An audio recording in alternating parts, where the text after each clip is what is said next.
And welcome back.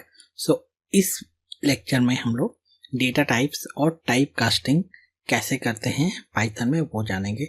ये दो concept बहुत ही इंपॉर्टेंट है, एक तो डेटा टाइप और एक type casting. Type casting means changing एक डेटा टाइप को दूसरे डेटा टाइप में कन्वर्ट करने को टाइप कास्टिंग बोलते हैं। और डेटा टाइप्स क्या होता है, जो भी हम डेटा स्टोर कर रहे हैं उसका टाइप क्या है, जैसे कि नंबर है या स्ट्रिंग है या वो फिर एक फ्लोट नंबर है। जैसे कि पाई की वैल्यू जो होती है वो 3.14 एक फ्लोट है, तो जब भी हम पाई इक्वल टू 3.15 लिखेंगे तो वो एक फ्लोट डेटा टाइप क्रिएट होगा। ट्रू और फॉल्स बुलियन डेटा टाइप्स हैं, तो उसका टाइप जो होगा वो डेटा टाइप बुलियन होगा। तो डेटा टाइप्स क्या होता है कि पाइथन में जो डेटा टाइप है वो हम पहले डिसाइड नहीं करते हैं। हम लोग जब वेरिएबल डिक्लेयर करते हैं, तो अगर आप जावा या कोई और लैंग्वेज जानते हो तो वहाँ पे क्या करते हैं, पहले अगर हम लोग नंबर डिसाइड करने जा रहे हैं इंटीजर डेटा, तो इंट एक्स पहले हम डिसाइड करेंगे, फिर एक्स इज इक्वल टू उस पर नंबर हम स्टोर करेंगे। तो पहले हमें डिफाइन करना होता है कि डेटा वेरिएबल कौन से टाइप का है, फिर उसी टाइप का वैल्यू हम उसे असाइन करते हैं। अगर इसे हम 9.0 असाइन करेंगे एक्स को, तो जावा या सी में ये एरर थ्रो करेगा, क्योंकि वो प्रोग्रामिंग लैंग्वेजेस जो है डायनेमिकली टाइप्ड लैंग्वेज नहीं है। Where as in Python is a dynamically typed language.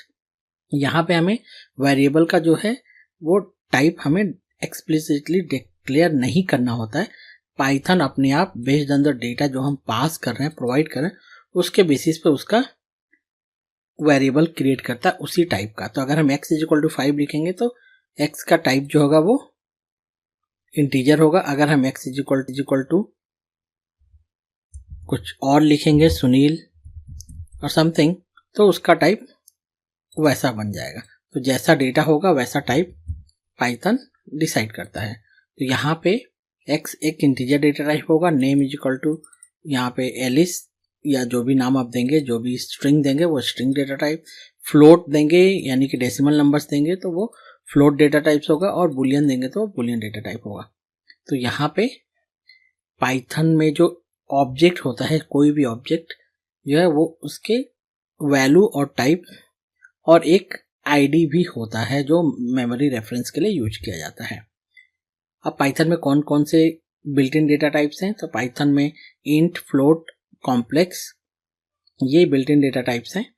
Numeric में, नंबर में आपको थ्री टाइप्स के डेटा टाइप्स मिलेंगे। इंटीजर जैसे 10 - 7, integer value, number value 7, integer value, number values, float जो डेसिमल नंबर्स होते हैं, और कॉम्प्लेक्स जो रियल पार्ट और इमेजिनरी पार्ट का कॉम्बिनेशन होता है, उसे कॉम्प्लेक्स नंबर बोलते हैं। तो 3 न्यूमेरिक टाइप होते हैं, जैसे a इक्वल टू 10, और ये 3 + 2j, एक इमेजिनरी j यहाँ पे अननोन है या इमेजिनरी है तो इसको कॉम्प्लेक्स नंबर बोलते हैं। रियल प्लस इमेजिनरी पार्ट को हम लोग दोनों का जो कॉम्बिनेशन बनता है उसे कॉम्प्लेक्स नंबर बोलते हैं। टेक्स्ट टाइप में यहाँ पे एक स्ट्रिंग डेटा टाइप होता है पाइथन में, जिसको हम डबल कोट से डिनोट करते हैं।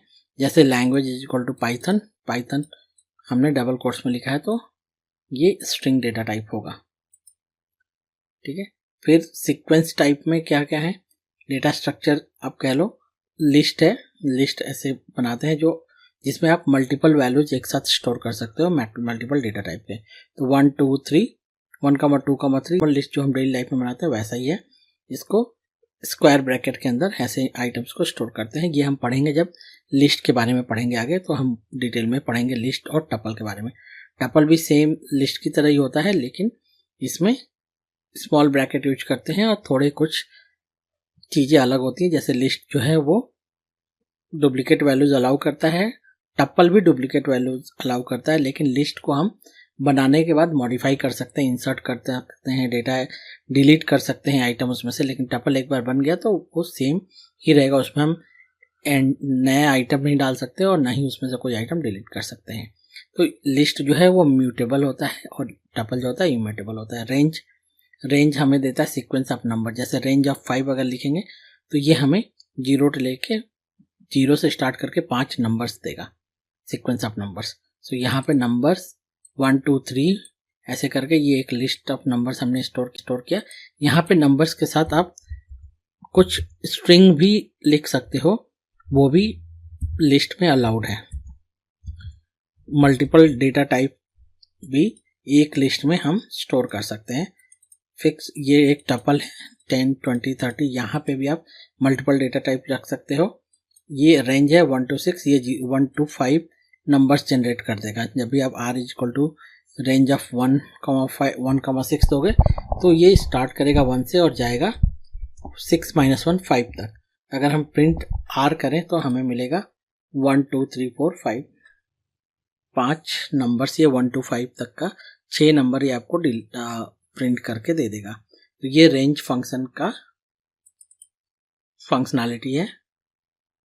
अभी क्या है कि मैपिंग टाइप भी होता है, जैसे डिक्शनरी में हम की वैल्यू पेयर के रूप में डेटा को स्टोर करते हैं। जैसे नेम एक की है और कॉलन एलिस, तो नेम की और उसका वैल्यू है एलिस। एज की है और उसका एज की का वैल्यू जो है वो 25 है। इसको हम की वैल्यू पेयर बोलते हैं। ये भी बहुत ही इंपॉर्टेंट टॉपिक है जो हम आगे डिस्कस करेंगे।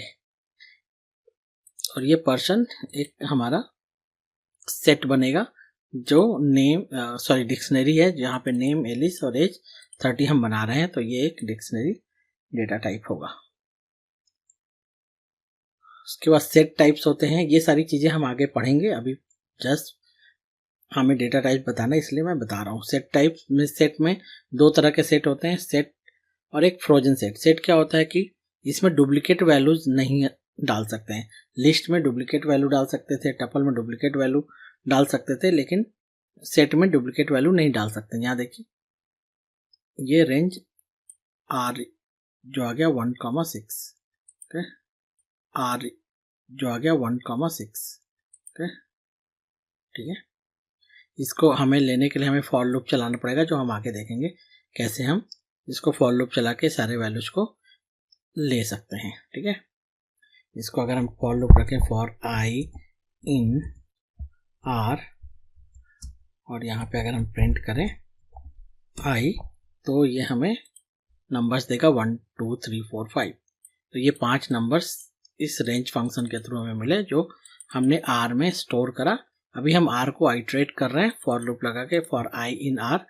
तो पहले आई की वैल्यू स्टार्ट होगी 1 से, फिर 1 प्रिंट होगा, फिर नेक्स्ट आइट्रेशन में 2 3 और ऐसे करके 5 तक जाएगा। 5 नंबर से जनरेट करेगा। 6 दिया हुआ है यहाँ पे, तो 6 - 1 5 तक 1 to 5 नंबर जनरेट करेगा, ठीक है। सेट में इसमें क्या होगा, डुप्लीकेट वैल्यूज नहीं, म्यूटेबल होता है, उसमें हम वैल्यूज को रख सकते हैं। फिर एक बार सेट बन गया तो उसमें हम वैल्यूज को इंसर्ट और डिलीट कर सकते हैं, मॉडिफाई कर सकते हैं सेट को। उसी का एक इम्यूटेबल यानी कि जिसको मॉडिफाई नहीं कर सकते हैं वो सेट होता है फ्रोजन सेट। इसको भी हम लोग आगे डिटेल में पढ़ेंगे। बुलियन टाइप 2 तरह के होते हैं, ट्रू और फॉल्स। तो जैसे लॉजिक होता है 0 और 1, वैसे ही बुलियन टाइप 0 और ट्रू और फॉल्स। ओके, तो एक्टिव इक्वल टू ट्रू ऐसे करके कर देंगे। नन टाइप भी होता है। नन टाइप में क्या होगा, result is equal to none, तो ये नन को डिनोट करेगा। नन मतलब कुछ भी नहीं। ओके, सो ये हो जाएगा नन टाइप। अब डायनेमिक टाइपिंग क्या होता है, पाइथन को टाइप डिक्लेयर नहीं करते हैं, जैसा कि मैंने पहले बताया। तो यहाँ पे x इज इक्वल टू 5 मैंने जैसे ही लिखा, और उसका अगर मुझे देखना है कि वो किस टाइप का वेरिएबल क्रिएट हुआ, तो हम टाइप फंक्शन यूज करेंगे। ये टाइप फंक्शन होता है type। टाइप एक फंक्शन है, इसके अंदर हम ये टाइप फंक्शन होता है type। टाइप एक फंक्शन है, इसके अंदर हम x को पास करेंगे तो ये हमें x का टाइप दे देगा। इसी को हम लोग इधर प्रिंट के अंदर पास कर रहे हैं टू गेट द x का टाइप। x का टाइप पाने के लिए हम लोग प्रिंट टाइप और x पास कर रहे हैं टाइप फंक्शन को, फिर प्रिंट को क्लोज कर रहे हैं। ऐसे ही x is equal to hello कर रहे हैं और फिर x का टाइप फिर से हम पता करें। इसको जब हम रन करेंगे तो अभी देखो पहले x इंटीजर था और जैसे ही हमने स्ट्रिंग असाइन किया तो उसका टाइप चेंज होकर स्ट्रिंग हो गया। क्लास str मतलब डेटा टाइप जो है x का जो है वो स्ट्रिंग हो गया। सेम वेरिएबल है और जैसा वैल्यू हम असाइन करेंगे वैसा उसका data type automatically Python assign कर देगा। इसको ही हम डायनेमिक टाइपिंग बोलते हैं, या इसी फीचर की वजह से पाइथन को डायनेमिकली टाइप्ड लैंग्वेज बोलते हैं। फ्लेक्सिबिलिटी रिक्वायर्स, ये जो फ्लेक्सिबिलिटी है उसको बहुत ही केयरफुली करना होता है इन प्रोडक्शन। अगर आपका कोई बड़ा सा एप्लीकेशन है तो वहाँ पे आप कैसे कौन सा डेटा टाइप को कब कैसे लिख रहे हो वो बहुत मायने रखता है, क्योंकि पूरा वैल्यू चेंज हो जाएगा। टाइप चेकिंग, तो टाइप फंक्शन को यूज करते हैं हम लोग टाइप चेक करने के लिए। जैसे a इक्वल टू 3.5 है, इसको हम रन करेंगे तो ये a का टाइप देगा, टाइप ऑफ a फ्लोट, तो ये फ्लोट डेटा टाइप है। तो इंटीजर, स्ट्रिंग, फ्लोट, अब बुलियन, ये सारे डेटा टाइप होते हैं। कॉमन कन्वर्जन्स, जैसे टाइप कास्टिंग कैसे करते हैं, जैसे इंट फंक्शन है, इंट फंक्शन क्या करेगा कि किसी भी स्ट्रिंग को वो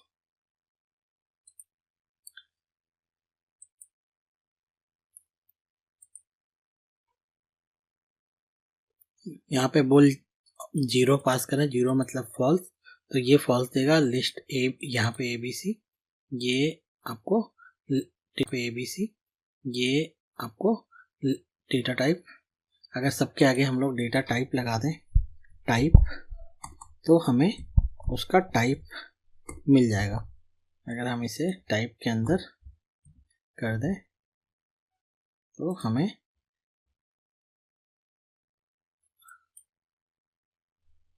इसको हम लोग ऐसे समझते हैं कि अगर ये जो 10 है वो डबल कोट्स के अंदर स्ट्रिंग है, उसको हम लोग इंट फंक्शन के अंदर पास कर रहे हैं, तो ये इसको इंटीजर में कन्वर्ट कर देगा।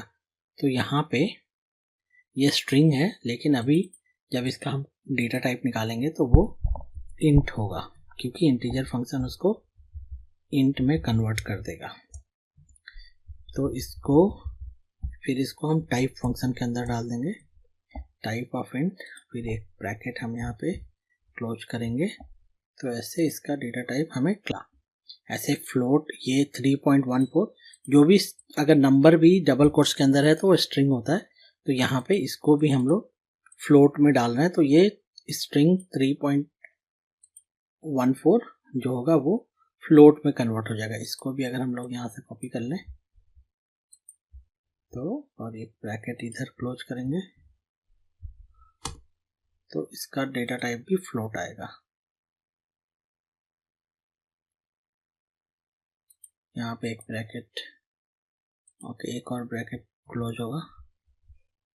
तो इसको रन करेंगे तो हमें क्लास फ्लोट, ऐसे ही सबका हम लोग डेटा टाइप पता कर सकते हैं टाइप फंक्शन को यूज करके। ये कॉमन कन्वर्जन है, इंट फंक्शन यूज करते हैं इंट में कन्वर्ट करने के लिए, फ्लोट में, टाइप स्ट्रिंग जो है वो स्ट्रिंग में कन्वर्ट करने के लिए। ठीक है, पर ये सारे फंक्शन हैं जो हम यूज करते हैं टाइप कास्टिंग के लिए।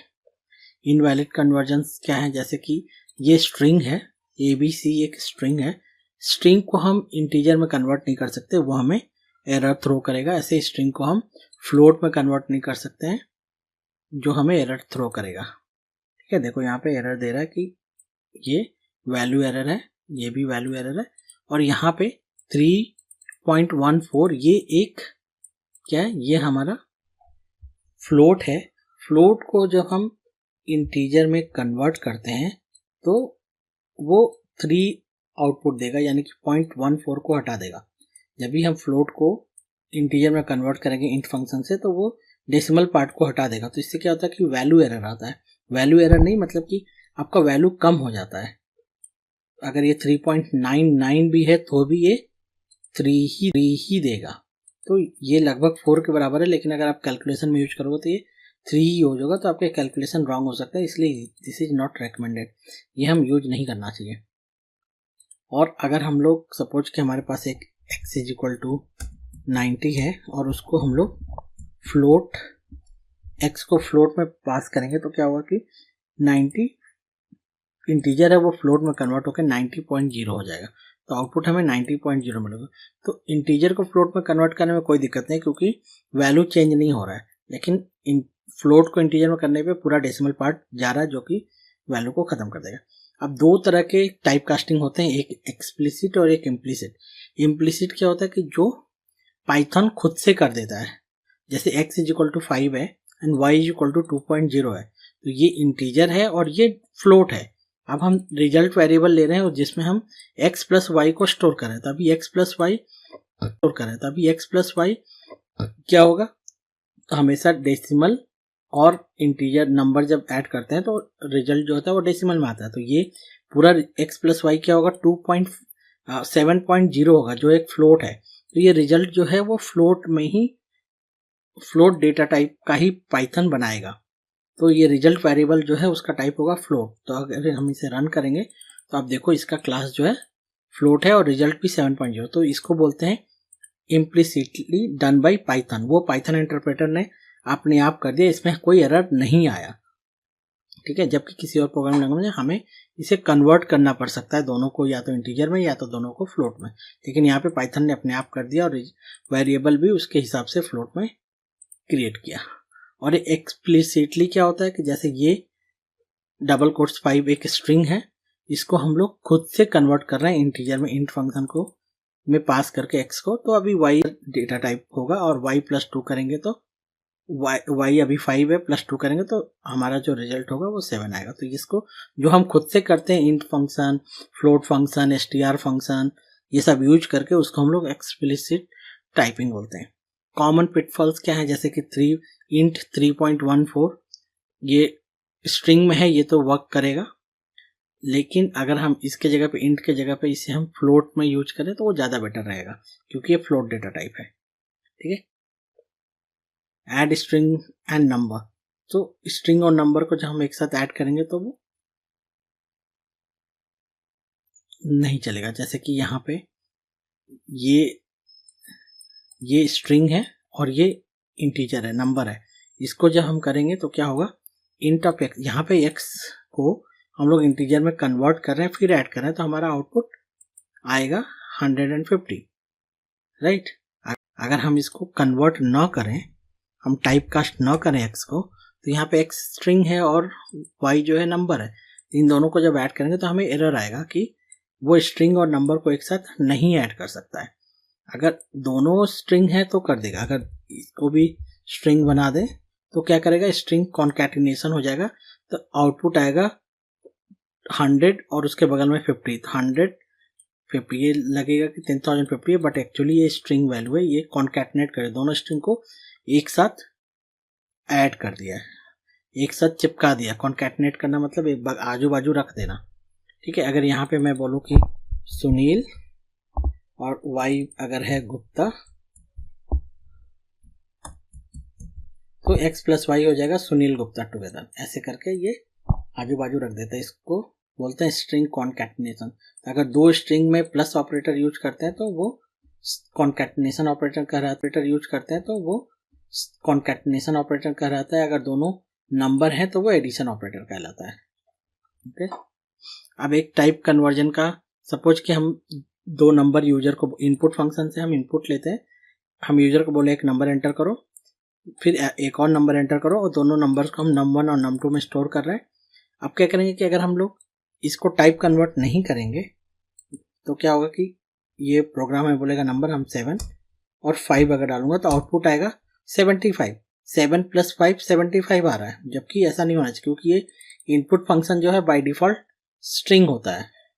जो भी हम इनपुट फंक्शन के थ्रू यूजर एंटर करता है वो स्ट्रिंग फॉर्मेट, उसका डेटा टाइप स्ट्रिंग होता है, इसीलिए दोनों नंबर्स को कॉन्कैटिनेट कर दिया, आजू बाजू रख दिया। तो इसको अगर हमें सही आउटपुट चाहिए तो हमें क्या करना पड़ेगा, हमें कन्वर्ट करना पड़ेगा दोनों नंबर्स को, या तो इंटीजर में या तो फ्लोट में। तो फ्लोट में कन्वर्ट करोगे तो ज़्यादा बेटर है, क्योंकि वो फिर फ्लोट वैल्यू भी यूजर एंटर करेगा तो वो भी सही से काम करेगा। तो अब अभी यहाँ पे हम लोग 7 और 5 करेंगे तो हमारा आउटपुट 7 प्लस 5 12 आएगा इजीली। तो इसको हम लोग एक्सप्लिसिटली टाइप कास्ट कर रहे हैं नंबर्स को। हमेशा याद रखना है कि इनपुट फंक्शन से जो भी हम इनपुट लेते हैं यूजर के थ्रू, यूजर इनपुट, वो हमेशा स्ट्रिंग में होता है। अगर उस पर हम न्यूमेरिकल ऑपरेशन करने जा रहे हैं तो उसे हमें टाइप कास्ट करना पड़ेगा फ्लोट में या नंबर में। तो यहाँ पे वही बोला जा रहा है बेस्ट प्रैक्टिसेस में, always validate user input before type conversion, be aware of non empty string zero values while using bool, avoid explicit type conversion production grade logic, be explicit and safe. ठीक है, यहाँ पे एक function लिखा गया है add a integer type, b integer type और return. Function को कॉल करेंगे, हमें 2 इंटीजर पास करने होंगे जिसका वो रिटर्न हमें उनका सम देगा। तो इसमें हमने क्या क्या सीखा, इसमें हमने पाइथन के कोड डेटा टाइप्स को सीखा, कैसे टाइप कन्वर्ट करते हैं, कैसे उनका किसी डेटा टाइप का टाइप जानते हैं यूजिंग टाइप फंक्शन, और डायनेमिक टाइपिंग, एक्सप्लिसिट और इम्प्लिसिट टाइप कास्टिंग में क्या क्या होता है, वो सब चीज़ें हमने सीखा। और साथ में हमने देखा कि क्या कुछ बेस्ट प्रैक्टिसेस हैं डेटा टाइप और टाइप कास्टिंग करने में। तो आई होप कि आपको समझ में आया होगा, और कोई क्वेश्चन है तो आप ज़रूर पूछ सकते हैं। मैं मिलता हूँ आपसे नेक्स्ट लेक्चर।